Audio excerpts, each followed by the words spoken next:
ఇప్పుడు నేను మలేషియాలోని one of the most famous tourist attractions అయిన బట్టు కేవ్స్ దగ్గర ఉన్నాను. నా వెనకాల కనిపిస్తున్న కుమారస్వామి విగ్రహాన్ని చూస్తే మీకు ఎక్కడో చూసినట్టు అనిపిస్తుంది కదా, అదేనండి మన బిల్లా మూవీ షూటింగ్ ఇక్కడే అయ్యింది. ఈ ప్లేస్లో కొండ మీద కేవ్స్లో కుమారస్వామి టెంపుల్ ఉంటుందట. ఆ టెంపుల్కి వెళ్ళడానికి మనం 272 స్టెప్స్ని ఎక్కాలి. పైకి వెళ్లే ముందు కింద వినాయకుడి గుడి అలాగే వేరే దేవతల గుడులు కూడా ఉన్నాయి. ఫస్ట్ అవి చూసేసుకొని తర్వాత కొండెక్కి పైకి వెళ్ళిపోదాం. పదండి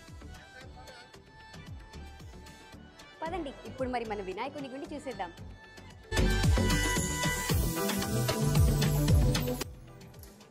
టెంపుల్ కన్స్ట్రక్షన్ అంతా కూడా ఎంతో అద్భుతంగా ఉంది. అచ్చం మన ఇండియాలో ఉండే గుడిలే లాగానే ఉన్నాయి.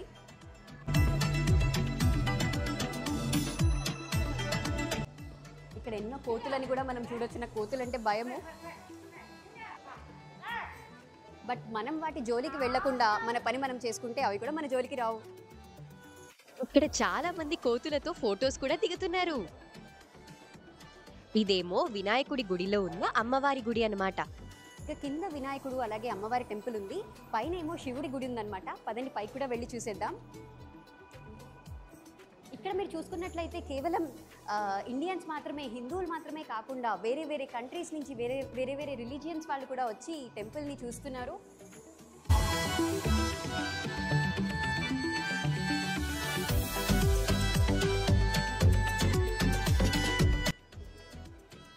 టెంపుల్ ఆర్కిటెక్చర్ అంతా కూడా చూడండి, అసలు మన ఇండియన్ టెంపుల్స్కి ఏ మాత్రం తీసుకోకుండా అంతే అద్భుతంగా ఉంది ఇక్కడ టెంపుల్ ఆర్కిటెక్చర్ అంతా కూడా.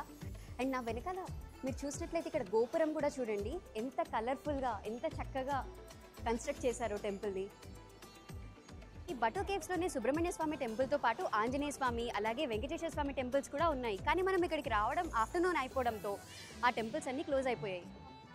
ఇక మన స్టెప్స్ ఎక్కడాన్ని స్టార్ట్ చేసేయబోతున్నాను. 272 స్టెప్స్ ఉన్నాయంట. అలాగే కొండ చూస్తే కూడా కొంచెం స్టీప్గానే అనిపిస్తుంది, ఎంతసేపు పడుతుందో చూసేద్దాం. కానీ నా వెనకాల ఈ కుమారస్వామి విగ్రహాన్ని చూస్తే మాత్రం చాలా అద్భుతంగా ఉందండి. అసలు ఎవరు కావ్ చేశారో కానీ ఈ విగ్రహాన్ని చాలా అద్భుతంగా కావ్ చేశారు. పదండి ఇక మన స్టెప్స్ ఎక్కడాన్ని మొదలు పెట్టేద్దాం. కొండ కింద అయితే చాలా రద్దీగా ఉంది. అందరూ కూడా మన కుమారస్వామి విగ్రహం ముందు నిల్చొని ఫొటోస్ కూడా దిగేస్తున్నారు. కింది నుంచి చూడడానికి మాత్రం ఈజీగానే ఉంది, కానీ పైకి ఎక్కుతుంటే ఆశం వచ్చేస్తుంది. అమ్మ, నేను హార్డ్లీ ఎన్ని స్టెప్స్ ఎక్కాను, ఇంకా చాలా మెట్లు ఎక్కాలి.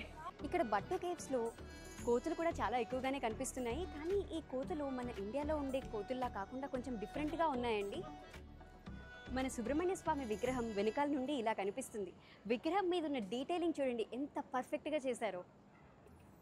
ఆంధ్రప్రదేశ్ ఇండియా నుంచి వచ్చామండి, చాలా సంతోషం మిమ్మల్ని కలవడం. తెలుగు వారే ఉన్నారు, మేము చాలా సంతోషం అండి. ఎలా అనిపిస్తుంది మీకు ఈ గుడి? చాలా అద్భుతంగా ఉంది. మన కుమారస్వామి దయ వల్ల 272 స్టెప్స్ని ఈజీగా ఎక్కేసి పైకి వచ్చేసాము.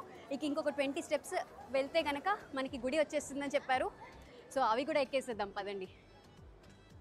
ఇన్ని స్టెప్స్ ఎక్కొచ్చి అలసిపోయిన వాళ్ళందరికీ కూడా ఇక్కడ రిలాక్స్ అవ్వడానికి కొంచెం ప్లేస్ ఉంది. అలాగే ఇక్కడ కొన్ని షాప్స్ కూడా ఉన్నాయి. ఇక్కడ ఏమైనా మనం షాపింగ్ కూడా చేసేసుకోవచ్చు. ఇక్కడ ఒక టెంపుల్ ఉంది, అలాగే కొంచెం స్టెప్స్ ఎక్కి పైకి వెళ్తే అక్కడ ఇంకొక టెంపుల్ ఉంది. రెండు కూడా కుమారస్వామి టెంపుల్సే అనమాట. పదండి వెళ్ళి టెంపుల్ని దర్శనం చేసుకుందాం. ఈ కేవ్స్ మధ్యలో కుమారస్వామి టెంపుల్ ఎంత అద్భుతంగా ఉంది చూడండి. కేవ్స్ మధ్యలో కొంచెం చీకటిగా ఉన్న టెంపుల్కి మొత్తం లైట్స్ పెట్టేసి ఎంతో బ్యూటిఫుల్గా డెకరేట్ చేశారు టెంపుల్ని. ఇక్కడ వెనకాల బోర్డు మీద రాసినట్టుగా ఇదే మెయిన్ టెంపుల్ అట. ఇంకా పైకి స్టెప్స్ ఎక్కి వెళ్తే ఇంకొక టెంపుల్ ఉంటుందంట, కానీ ఇదే మెయిన్ టెంపుల్. అండ్ ఇక్కడ మీరు టెంపుల్ని చూసుకున్నట్లయితే అసలు ఈ కేవ్స్ మధ్యలో ఇలాంటి ఒక టెంపుల్ని కట్టాలి అంటే ఎంత టైం అండ్ ఎఫర్ట్ పట్టుంటుంది కదా వాళ్ళకి. బ్యూటిఫుల్ అండి, బ్యూటిఫుల్. ఇప్పుడు మనం మెయిన్ గుడి లోపల ఉన్నాము. ఇదిగో ఇక్కడే మన కుమారస్వామిని దర్శించుకోవచ్చు. పూజారి గారు ఇందాకే దేవుడికి హారతిని కూడా ఇచ్చారు. మనం కూడా హారతిని తీసేసుకుందాం.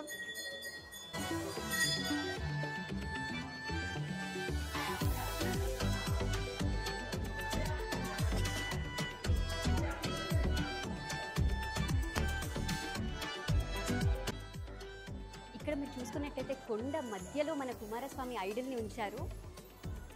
చాలా యూనిక్గా ఉంది ఈ టెంపుల్. ఇంతకు ముందు మీకు చెప్పినట్లుగా ఇంకొక 20-30 స్టెప్స్ మనం పైకి వెళ్తే ఇంకొక టెంపుల్ కూడా ఉంది, అది కూడా చూసేద్దాం రండి.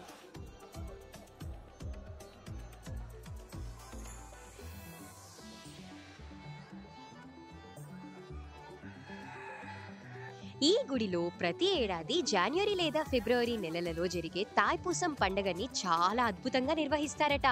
ఈ సమయంలో ఈ గుడి చాలా రద్దీగా కూడా ఉంటుందట. ఇది యాక్చువల్లీ ఈ గుడి కొండ మీద ఉన్నందువల్ల స్టెప్స్ ఎంత చిన్నగా ఉన్నా చాలా స్టీప్ గా ఉన్నాయండి. అందుకే అందరికీ ఎక్కడానికి చాలా ఇబ్బందిగా ఉంటుందన్నమాట. ఇక మోర్ ఓవర్ ఇక్కడ వెదర్ కూడా చాలా హ్యూమిడ్ గా ఉండడం కారణంగా ఈ వేడికి కూడా అందరికీ మెట్లు ఎక్కడం చాలా ఇబ్బందిగా అయిపోతుంది.